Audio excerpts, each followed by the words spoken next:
Your thoughts are the foundations from which everything in your leadership and life grows. Now, the problem with this is that your brain, well, it wants you to stay super safe and in your comfort zone. Your brain likes to keep you safely focused on what could go wrong, where you kind of come up short, and what you shouldn't do. But to be a courageous leader and to live a full life, well, that doesn't happen in your comfort zone, does it? Hi and welcome. My name is Jo, and this video is for professional women like you that want to reconnect with your confidence and your energy and gain clarity to step back in charge of your leadership and life. Our thoughts are so powerful. Like with me, for example, for 17 years, I've lived near the beach, and there's this pole at the beach near where I live that people swim out to. Now, for years, I've looked at that pole and thought, one day I'd like to swim out to that pole. But every time I kind of think about it, my mind would become hyper vigilant at pointing out all of the reasons that I should not and could not swim out to that pole. Now, more recently, I've thought about it a little more, and I decided that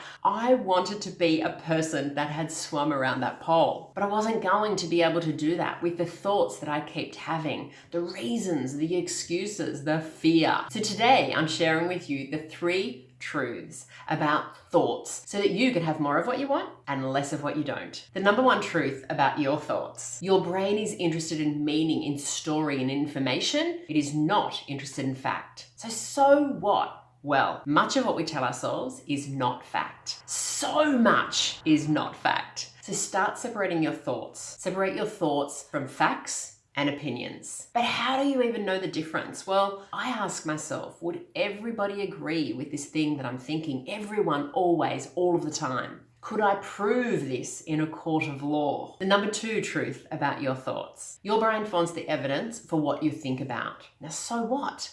Well, it's easy to believe what you think because your brain's always finding evidence for what you're thinking about. In fact, your brain has got specific tools within it that filter in and out information according to the thoughts that you believe are true. Whether they're actually true or not, your brain will absolutely find evidence of it. It will allow you to see some things and delete out others. It is crazy efficient, but remember, it's not at all interested in being accurate.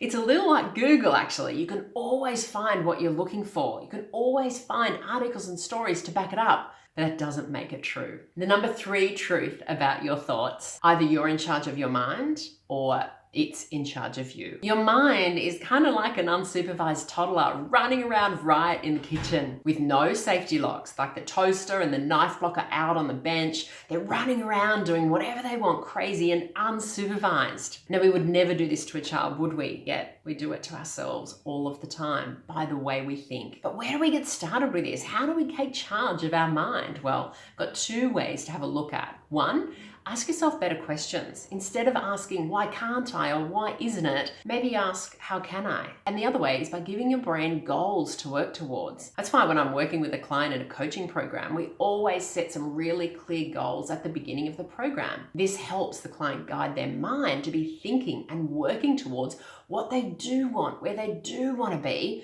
rather than focusing all of the reasons why they can't and why they won't. Your thoughts are powerful, right? Just like mine. And because I listened to my unsupervised thoughts for a long time, 17 years in fact, 17 years of living near a beach, I never swam around that pole until about 2 months ago when I decided I would. I started paying attention to my mind and my thoughts and why every time I would think about it, it would tell me why I couldn't do it. And I realized that those things weren't even true. And in the last couple of months, I've swum around that pole over 40 times. In the morning, in the dark, in the rain. And I'm so proud of myself. I get to feel that pride because I do something I love every single day. And I chose to be back in charge of my thoughts. So I have a question for you today.